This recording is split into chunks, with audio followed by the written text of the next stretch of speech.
I would never be a member of a club that, like, you know, if I were not myself, I would arrest myself.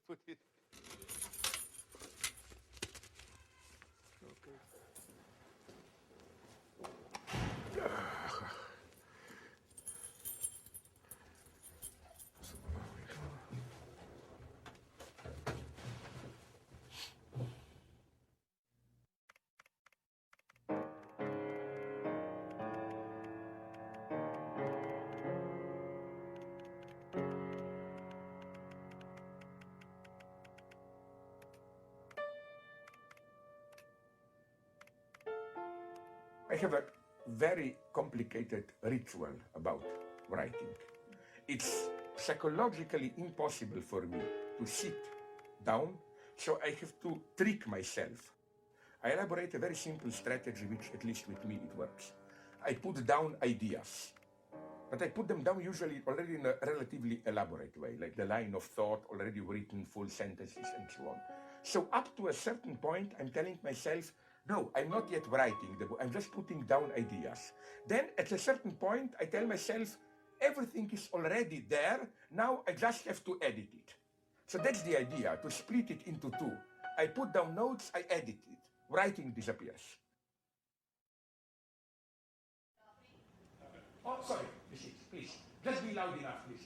How do you explain your own success? How do you explain your success, especially in the United States, that you think of as the most pathological or something, I think? Good question, but not in the sense that now I will say, oh, I'm modest, so nice. No, it's much more serious phenomenon. Let's be quite frank. At a certain superficial level, I'm relatively popular. But me and my friends, I don't think you can, maybe you can, even imagine how non-influential are we within the academia. Which is why it pisses me off how many, whoever they are, the enemies, portray us Lacanians as some kind of a phallogocentric power discourse. It's very fashionable to paint us as kind of a dogmatic power discourse. For example, yesterday when I delivered a differently improvised version of the same talk at Columbia in New York, a lady kindly towards the end asked me, but why? Her problem was, why am I so dogmatically Lacanian? Misreading that you're doing when Derrida is concerned, I think this is endemic to your work. And I wonder whether this is also another form of, whether a certain sort of belief operating from a distance in your work. Which belief? Dogmatic Lacanian thing working as a belief in your work. Perfect. Yeah. Perfect question. Okay. I defy you with a very simple, empirical, in the best Anglo-Saxon tradition question. Apart from this brief conflict between Gayatri Spivak and Derrida, could you name me one Derridean who made a small critical remark on Derrida? Rodolphe Gachet, Avital Ronel, name Sam Weber, name me one. Why are we dogmatic? Why are they not? Name me one point where Sam Weber makes an ironic critical remark on Derrida. Name me one point where Avital Ronel does it. Name me one point where Rodolphe Gachet does it. So why am I dogmatically attached to Lacan? And it's not, why did you think this is disavowed belief? I am a Lacanian. I mean, you are knocking on the open door here. I mean, you know, you don't have to prove through some deconstructive analysis, oh, but he's a Lacanian. I am a card-carrying Lacanian. No, something is going on here, and I just wanted to draw the attention to this, how all this popular, and I think so, to give you now the true answer, I think that I admit it. There is a clownish aspect to me, like they put it in New York Times, Marx Brother, or whatever, no. All that, I maybe flirt with it. But nonetheless, I'm getting tired of it because I noticed that there is, as it were, when there are some stupid reports on me, reactions to me, a kind of a terrible urge, compulsion to make me appear as a kind of a funny man, and so on and so on. And the true question would be, where does this urge come from? Why is there this necessity to portray me as somebody who can only thrive through jokes, and so on and so on and so on? And even my publishers buy it. You know that my Lenin book, Introduction of Lenin, was almost turned down by Verso? Why? first, they always, at Warsaw, gave hints at me, oh, you are just making jokes and so on and so on. Then I told them, okay, now you have a book, Lenin's text, which is not. Their approach was, wait a minute, where are the jokes? Nobody will buy the book, and so on and so on. So, you know, it's much more than it may appear is going on here. It's quite a complex phenomenon. It's quite a complex phenomenon. I'm almost tempted to say that making me popular is a resistance against taking me serious. How should I put it? And I think it's my duty for this reason to do a kind of a public suicide of myself as a popular comedian or whatever.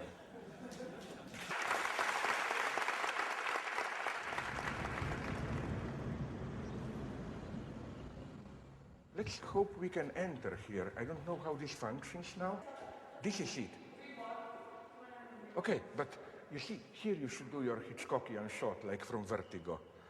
I saw 2-3 times that I came here because when it was still open, you took there the elevator to the top. And often I saw here some policemen or cordoned off and an object here covered. Because you will immediately see why if you take the shot up. That's it. Up from up there, it was practical to jump down, no?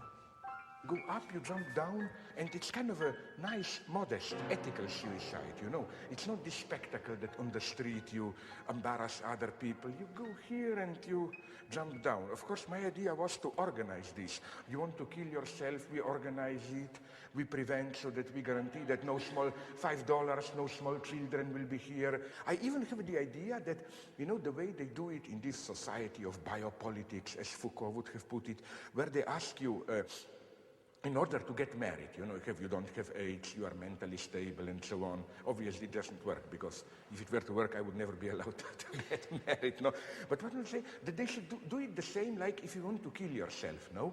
I was thinking about it. I think that only people, some medical or psychiatric advisory committee team should decide, is it a case of a true metaphysical suicide or just a short crisis, like you were dropped by your girlfriend or boyfriend and there is a reasonable hope there that it's a momentary depression, then in 2-3 weeks would be open, no? So it can be medical crisis, it can be this kind of psychological crisis or pure metaphysical suicide.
As a Marxist, if I may add, if somebody tells that Lacan is difficult, this is class propaganda by the enemy.